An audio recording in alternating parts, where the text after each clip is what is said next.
Hi, boys and girls. It's Mrs. Burgett. I'm going to read you a story today, and we are going to look at comparing and contrasting.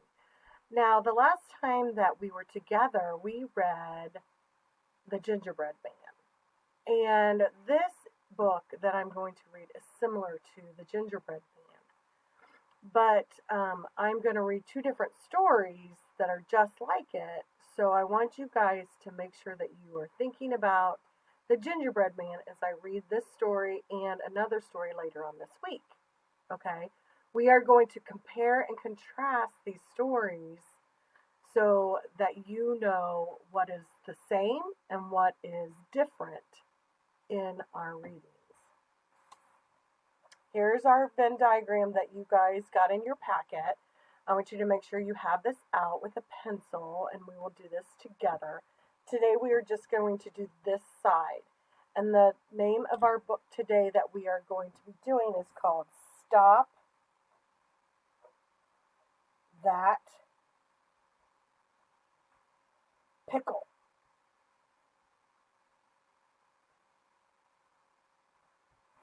It's called Stop That Pickle. Oh my gosh, this should be a funny little book.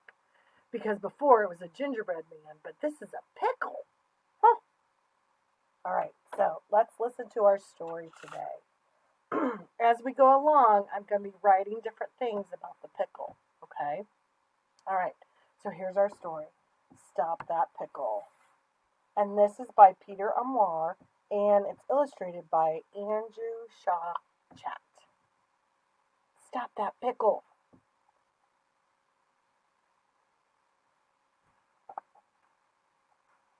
Now remember, we're comparing and contrasting.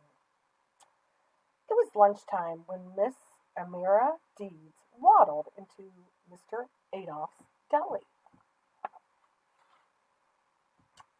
I would like a pickle, please, she said. Why, certainly, said Mr. Adolph, wiping his hands. He unscrewed the lid on the giant pickle jar and looked inside.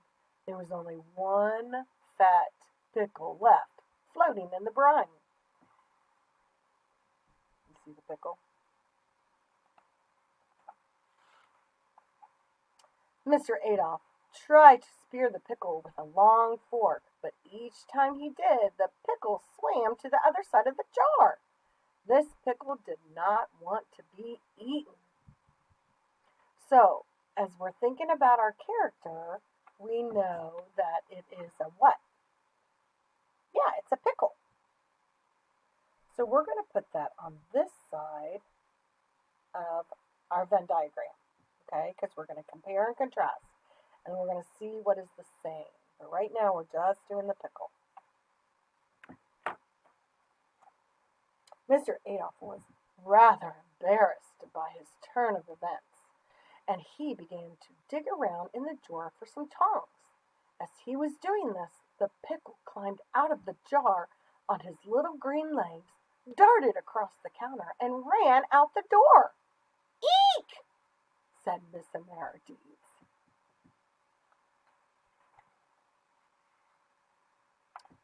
No one had ever seen a pickle move quite so fast. Stop that pickle! Shouted Mr. Adolph, giving chase. Down the street ran the pickle. So far, we know that it is a pickle, and he jumped out. And this time, it is taking place in a town.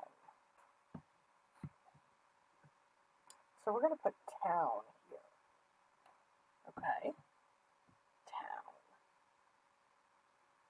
Have it? Okay, good. Running. Mr. Adolph quickly pooped out and had to sit down on the curb. Reclining on a nearby plate, a peanut butter and jelly sandwich heard the alarm and leaped up. Everyone knows that peanut butter and jelly sandwiches are not the fastest sandwich in the world, but it does have great endurance, and that means it can go for a long time. The sandwich chugged after the pickle. Stop that pickle! It shouted.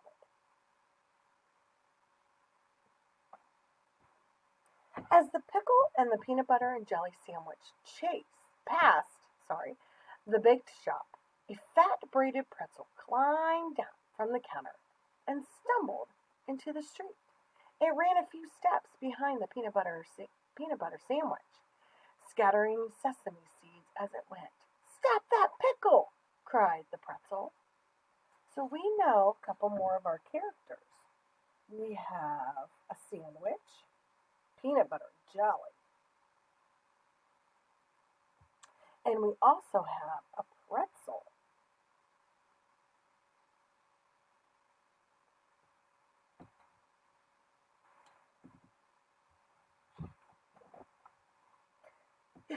Enjoying the sun on a nearby tree, a lovely green pippin apple heard the pretzel's cry and shook itself loose to join the chase.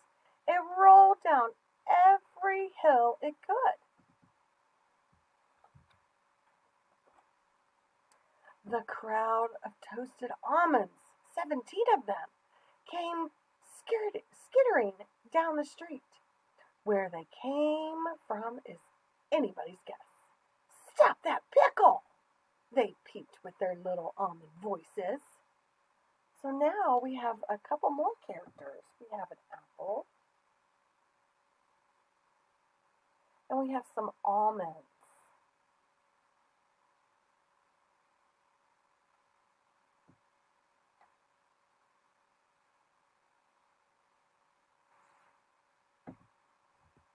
I wonder where the almonds came from. That's weird. A scary crowd of raisins and cake donuts came right behind.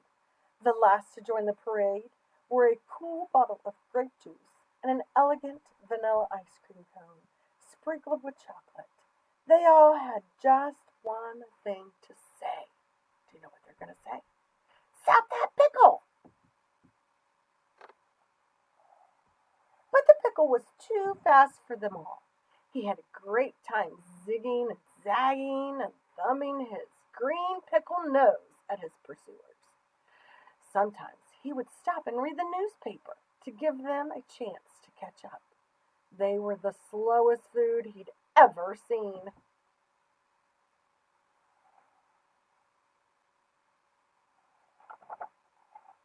On and on went the chase. It seemed that it would never end when, oof! Rounding the corner, the pickle collided with a young boy.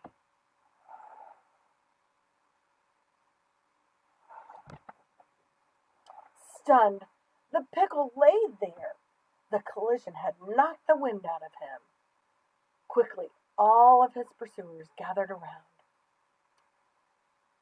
"You've caught the pickle!" they all cried to the boy. "What shall I do with him?" he asked. "Why, eat him, of course!" they shouted.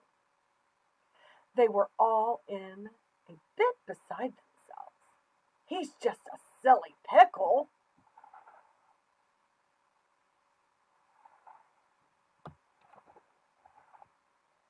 Now it just so happened that the boy had been playing hard all morning long, and somehow he misplaced his lunchbox. He was terribly hungry. He looked at the pickle, who immediately began to cry big brine tears. The boy had a better idea. "I wonder what he's going to do." Do you know?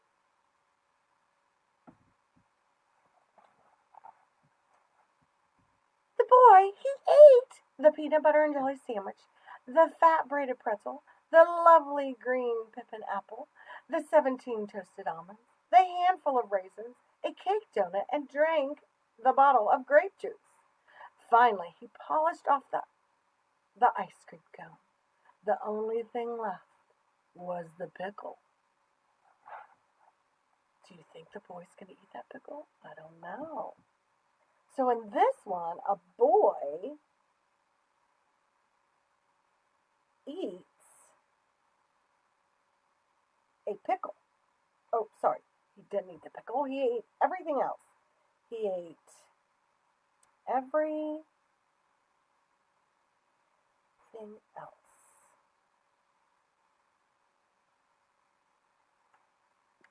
Everything else besides the pickle.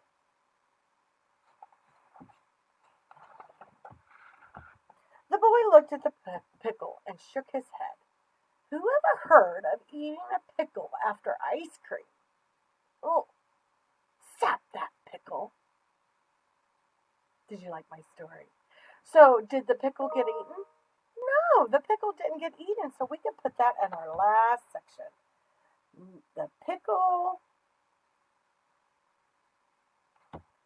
did not get eaten. So that's a little different from the gingerbread man, right? Because in the gingerbread man, the gingerbread got eaten. But in this one, the pickle did not get eaten at all. So this is our stop that pickle, and this is comparing and contrasting. So this is what we know about our Stop That Pickle book, okay? So the next book I'm going to read to you this week is called The Runaway Tortilla. Ooh, I wonder what's going to happen with that one. All right, I hope you enjoyed my story. We miss you guys. We'll see you soon. Bye.